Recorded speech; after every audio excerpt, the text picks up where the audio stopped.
After 50 years of bitter warfare, the Eastern Federation has beaten the Europa's armies and taken control of the Eurasian continent. But pockets of resistance remained, fighting the oppressive new regime, staying in Eurasian Zone 7. After years of war and the devastating effects of global warming, our environment has undergone drastic changes, leading to increased instances of famine, drought, and genetic mutations. Amid this turmoil, a renowned scientist by the name of Kshan stands in front of fellow researchers, eager to share his groundbreaking discovery. He reveals the existence of a unique type of cell, which he has aptly named neocells, found within a primitive ethnic group. Astonishingly, these neocells possess the extraordinary ability to transform into any type of other cell, making them capable of regenerating any type of tissue. After presenting his thesis, the other scientists were unwilling to put their faith in it because it was still in its early stages. After they all clear the room, Kataro is approached by Kaoru Naito, a man working for Nico Herol Inc. And apparently Nico appreciates his work and tells him that they've already built a lab to house his research. Kaoru then mentions Kataro's sick wife and indicates that he would be able to save her. Leaving the offer on the table for Kataro to think about it, Kaoru leaves. The following day, Kotaro and his family take a photo shoot to celebrate the engagement of Tetsuya, Kotaro and Azuma's only son, and he's getting engaged to his girlfriend Luna. And although his father strongly disagrees, Tetsuya plans to join the military and fight alongside his friends. A year later, Tetsuya is drafted into the army and sent to Zone 7 to fight the war. There, he experiences traumatic situations where he's forced to kill unarmed civilians. As he's walking with his group, he finds a young child sitting next to her dead parent, and unaware that it was a booby trap, Tetsuya picks her up and triggers the bomb, causing an explosion that instantly kills him. Back in the city, Midori, who's now almost blind, is sitting in her beautiful garden working on her research with her assistant. When she suddenly hears something, she asks her assistant to go have a look, and while waiting for a response, Midori is approached by the ghost of her dead son and assumes that he's finally come home. A few minutes later, a man from the army enters the garden and informs her of the terrible news. While still working in his laboratory, Kotaro also gets the news about his son and is devastated by it, and while contemplating what he had just heard, a bolt of sudden and unprecedented lightning hits his lab and activates the neocells that he was growing in small ponds around the large lab. A strange spectacle unfolds as the cultured body parts intertwine, giving rise to a multitude of beings. In a state of panic, Kotaro commands the guards to exterminate these reanimated creatures, and with a hail of bullets, they mercilessly gun down the majority of those emerging from the water. Amidst the bloody aftermath, a handful of resilient souls manage to survive, one of them seizing the very vehicle that Maduri was arriving in. After the incident, Kotaro, believing that the pool that used to house the cultured body parts of people had now been transformed by the lightning bolt still attached to it, brings the dead body of his son and puts him inside of it. Tetsuya's ghost watches his father submerge him in water and cries, screaming that he didn't want to return. And a few seconds later, Tetsuya gasps and opens his eyes. Later, the small group of reanimated creatures that survived the attack take Maduri, who had attempted to save one of their dying friends, and head to Zone 7. After a long and treacherous journey through the snow, they manage to find an empty castle, which they decide to use as their stronghold. When they look around, they're surprised to find hundreds of robots ready to be used. After naming themselves Neo-Sapiens to clarify themselves as a new race, they declare war against humanity for trying to murder them all. Burai, one of the Neo-Sapiens who survived, assumes the role of leader and launches an attack on the cities using thousands of robots and kidnaps military scientists to force them to work in their new factories. The Neo-Sapiens then come after Kozuki, Luna's father, and an armory specialist and attempt to kidnap him.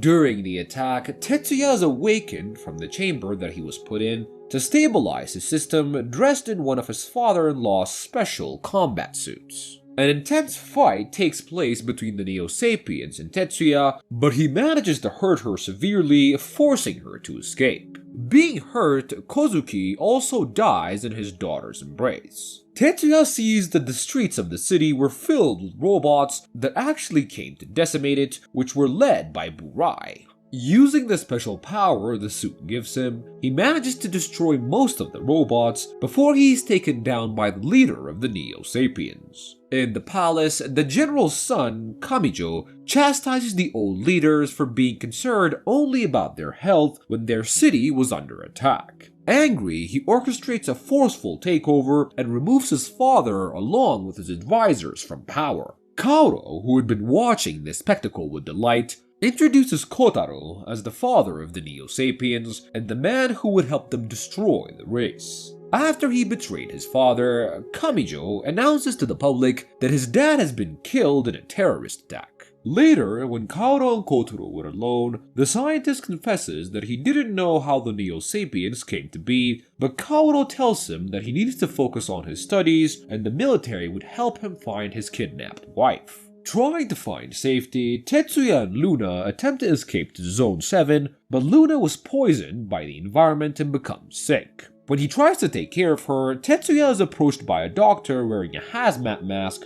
and the doctor takes them back to his house and treats the sickly Luna. While they wait for Luna to get better, the doctor tells Tetsuya a story about Kashuan, a guardian spirit who protected them. For years, they lived peacefully under his protection until one day everything changed. A border dispute with their neighbors started a senseless war. Suddenly, Tetsuya started hearing gunfire outside and rushed out to see what was happening. He noticed dozens of the same battalion he used to belong to murder and kidnap the village's people and was disgusted by the sight, regretting ever being involved in the war. Using his powers, he single-handedly fights the army, killing them one by one. From afar, one of the Neo-Sapiens watches him with anger, resenting him for being the reason one of their own had died. Ready for revenge, the Neo-Sapiens, Barishen, attacks Tetsuya, and while he battles Barishen, the soldiers of the Federation kidnap Luna along with many other Zone 7 citizens. Noticing the men dragging her away, Tetsuya tries to rescue her, but he's derailed by Barishan, who is adamant about getting his revenge. Although he made several attempts to maneuver his way through the angry Neo-Sapiens, Tetsuya was too late and watches the ship taking Luna and flying away. Angry, Tetsuya returns to the battle with Barishin, and after he hears his name, he introduces himself as Kashuan,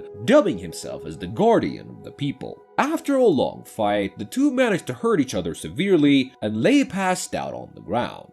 The aircraft that had taken Luna returns to the city, and all the prisoners are transferred to a train. Suddenly, the prisoners start to riot, giving Luna and the Neo-Sapien who followed her inside the ship enough time to try and escape. While they run to another part of the ship, they witness dozens of humans hanging in body bags and realize that they're victims of Zone 7. The two are attacked by an angry soldier who manages to kill the mute Neo-Sapiens, but before he can turn his attention to Luna, Kotaro appears behind him and strangles him to death. Once the train arrives at the city, Kotaro takes Luna and her hurt Neo-Sapien friend to his lab, where they run into Kaoru, who holds Kotaro at gunpoint for failing to complete the experiments. Suddenly, the stone lightning bolt, still sticking to the bloody pool where body parts were being cultured, starts to break down, somehow dragging Tetsuya's unconscious body there. As his father and fiancé watch, Burai appears through the giant doors with his robot army and claims Tetsuya as his brother, indicating that although they were born from different circumstances, they were both Kotaro's children. Carrying Tetsuya's unconscious body, Burai leaves the facility followed by Luna and the mute Neo-Sapiens. After they return to the stronghold, the mute Neo-Sapiens die from his severe injections, while Burai and Luna hold his hands. Back at the lab amidst the wreckage, Commander Kamijo arrives, witnessing the departure of Burai and his formidable army. Seizing the moment, Kamijo demands that Kotaro reveal the truth, and the scientist proceeds to explain the extraordinary attributes of the newly activated Neocells. However, Kamijo, burdened by his convictions, deems the act of bestowing life upon the deceased as nothing short of an abomination. At the stronghold, Tetsuya gains consciousness and starts looking around the castle. In one of the rooms, he finds his mom lying on the bed, her eyes closed. When he tries to wake her up, she finds out that she's already dead, and angry and assuming that she was murdered by Burai, he launches himself against the Neo-Sapiens, but realizes that he was no match for him. Burai holds Tetsuya by the throat and tells him that he's going to destroy this evil world and build a better one in its place. He tells Tetsuya that amongst all of the people, Maduri was the only one he found good because she had heard their plea for life and tried to help them. Unwilling to believe his words, Tetsuya launches himself at Burai, but he was easily overwhelmed. Outside the castle, hundreds upon thousands of soldiers under the command of Kamijo have arrived to attack Burai and were facing off against his infinite robots. While watching the brutal war unfold, Burai remembers the conversation that he had with Maduri about kindness and then feels bad about what he decided to do. Pressing on one of the control buttons, he activates the huge robot that is the size of 1,000 times any other and unleashes it on the Federation soldiers, and after being approached by his mother's ghost, who tells him to save everyone, Tetsuya joins the fight against the giant machine. The commander and Kotaro manage to make it to Burai's palace and encounter the Neo-Sapien himself. Kamijo reveals that Burai was also human, despite what he thought, because he was made from the secretly harvested body parts from the Zone 7 victims that were attacked by the activated Neo-Cells. It is revealed that the people of Zone 7 were the original humans, and the Neo-Cells could only be found inside their genes. The research to extract the cells had failed through due to lack of sufficient amount of bodies, and the general then decided to make national policy fit his medical needs and declared Zone 7 the enemy of the state so they could be harvested for their body parts. In a poignant realization, Kamijo acknowledges the deep-seated animosity harbored by Burai and his kin, stemming from their sacred ancestral lineage. Determined to restore order to the streets, Kamijo vows to eradicate the vermin that Burai represents. Burai's mind is flooded with fragments of his former self, a tender existence spent alongside his beloved wife and newborn daughter. Consumed by anger at the Federation's cruelty, Burai's fury propels him forward, rushing toward Kamijo. As the two adversaries draw near, Kamijo, unyielding in his resolve, grabs a bomb in his hand tightly. With a calculated move, he pulls the pin, unleashing an explosion, fully aware that the blast could claim both their lives. Outside the stronghold, Tetsuya manages to stop the giant robot by altering the clock that it uses to function, halting its movements as it stands in the middle of the army. A few seconds later, the robot explodes, unleashing a nuclear explosion that clears away everything in its path for miles. Only Luna, Tetsuya, and Kotaro survive the blast as they were far enough away from the bomb,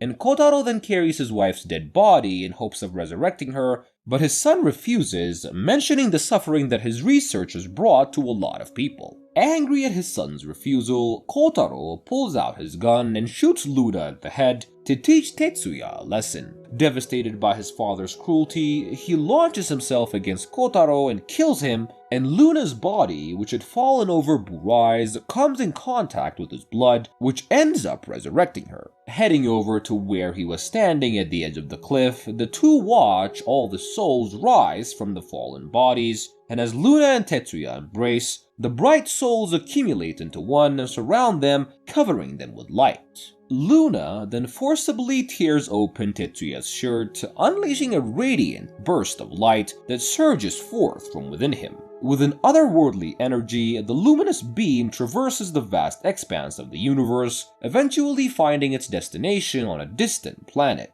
As the movie draws to a close, a sense of tranquility settles upon the characters. Each one in their unique way discovers a newfound serenity in the aftermath of their deaths. The final scenes reveal a glimpse of these contented versions of the characters, basking in the embrace of peace and fulfillment. And with that, our movie comes to an end.